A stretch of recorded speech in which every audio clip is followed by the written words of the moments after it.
Oxford Capital is a long-standing investment manager. Business has been around for about 17 years. And for all of that period, they've been making early-stage venture capital and growth capital investments. More recently, we've added an infrastructure strategy as well, but I lead the growth and venture investing side. We're investing in the early stages of growth. We're investing in technology businesses, UK-based, and focusing on those companies in the technology spectrum in the UK, which are either addressing a very large home market opportunity, or where we think the UK has the potential to produce a global leader in the technology scene. So we focus on areas such as financial technologies, which obviously London's a great centre for, e-commerce, retail technologies, digital marketplaces, AI, machine learning. Cambridge is probably the biggest centre, but also Oxford and some of the London universities very strong in that. So we're really looking for technology businesses and that align with the skills in the UK market. We have a mix. So most companies that we invest in will have a product and will have some evidence of traction of some sort. Now we talk about early growth, or indicators of early growth. Revenue may be an indicator that we see. So I would say most of the businesses that we invest in have some revenue at the point that we first invest, but we may be seeing early indicators of growth. We may, on a very small number of customers, be seeing very high levels of customer satisfaction. For example, people that absolutely love a product, and it gives us a leading indicator that that the potential is there for scaling that business. In some cases, we are investing, sort of pre-revenue in a business where typically we'll be backing the quality of the team and their prior track record. So where we go very early, it's typically with teams either that we covered or that we've known for a long time and perhaps even made money with before. So we see about 1,500 opportunities a year. Out of that, we might do 5 or 6 new investments. So the funnel is broad at the top, and obviously we need to narrow it down. There are some areas that we bring deals from that are relatively commoditized. So there are advisors out there who make their business advising companies, and we see deal flow for them. Good side of that is that it's pre-qualified. Downside is that everybody sees it. There are people that contact us directly. But the value-added part of our deal generation is really 2 parts. So one is the network that we have as individuals, people that we've worked with before, and the connections that we have that brings deals to us on a warm introduction or recommended basis, and we're better positioned to compete for those deals. So that's critically important. And the second part is the thematic work that we do, identifying investment areas that we want to be expert in, and deploying our expertise to bring opportunities to us on a proactive basis. And that's the value-added part of what we do. So there's an art and a science to it. So we look at market comparables, and we benchmark projected financial performance against market comparable ratios to see what a business might be worth on exit, and we to some extent reverse out at what we think a reasonable level of return is for the risk that we're taking. So while we are looking at both private and public market comparable data, there are rules of thumb about how much equity it's appropriate for a company to sell in any funding round. Obviously, we don't want management to dilute too much over the life of the investment, or the incentive for them is reduced. And there are sort of benchmark valuations at each stage that are apparent in the market, or ranges of valuations. And then of course there's a competitive dynamic to it as well. Most of the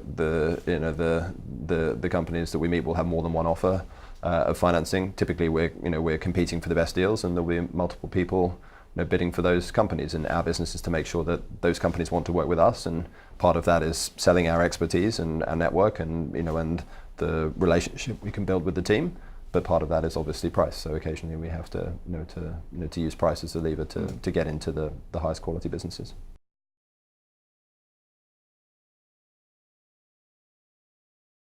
So typically we'll invest a small amount in the first funding round. So for investors in our fund portfolios, we're looking to give them a mix of new investments where they should benefit from the lowest valuation that we pay, and follow-on investments where we've known the company for much longer, and therefore when we're putting more capital in, we're doing so with much more knowledge and much more conviction about the progress of that company. So where we invest early, then in that part of the portfolio, investors will have the opportunity to make a large return, or a large multiple return. But then obviously as we go on the journey with that company, the better we know them and the more confident we are to continue to invest, and we'll deploy larger amounts of capital at a later stage as the traction is greater, and therefore the risk is reduced. So the model is very much geared around investing early but following those companies through multiple rounds.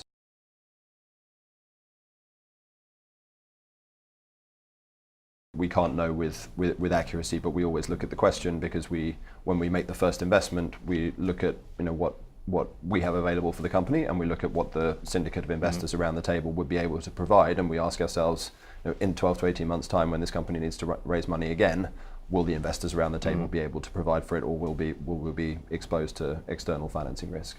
So we need to manage that risk in the portfolio, but we can't predict it with 100% accuracy.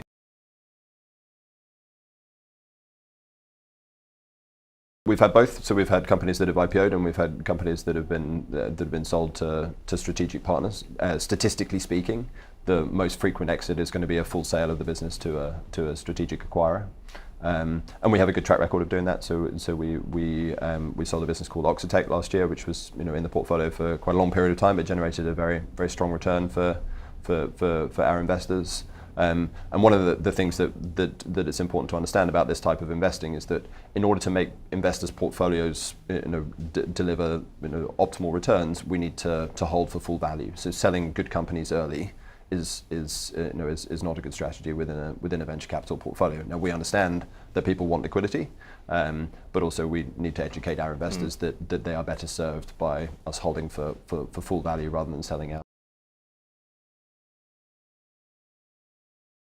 The mixture that I described of some early stage, some new investments and some follow-on investments in the portfolio should give a range of durations of investments. Now, I think the industry average is that a company spends 7 years in a venture capital portfolio. So for the early stage investments, that's probably a reasonable guide. For the later stage stuff, then some of that should be further through the process and closer to the exit. Now, of course, there's the requirement that the investment is held for 3 years in order to maintain the EIS benefit. So we don't want to be investing too close to the point of exit, because obviously that would cause the tax benefit to be withdrawn. So it's a feature of this type of investing that in seeking high returns, you have to take a high level of risk. And so there will be a large number of failures in portfolios. I mean, half the companies that we invest in will probably deliver either no money back or less money than we invested. So what we've learned and what we've incorporated in our strategy is that it's very important not to overexpose too early to those businesses, because in all of these cases there is a great deal of uncertainty. And the EIS product obviously is designed to stimulate investment against that backdrop of uncertainty, but by not overexposing too early and increasing investment only as companies show progress and execution, that's the single biggest learning I think that we've brought into the strategy to protect investors from overexposure to too risky ventures. There's 3 things. I think there's stability. We've been around for a long time, 17 years, and sort of consistency of management and an approach which gives us a business platform which operates very stably.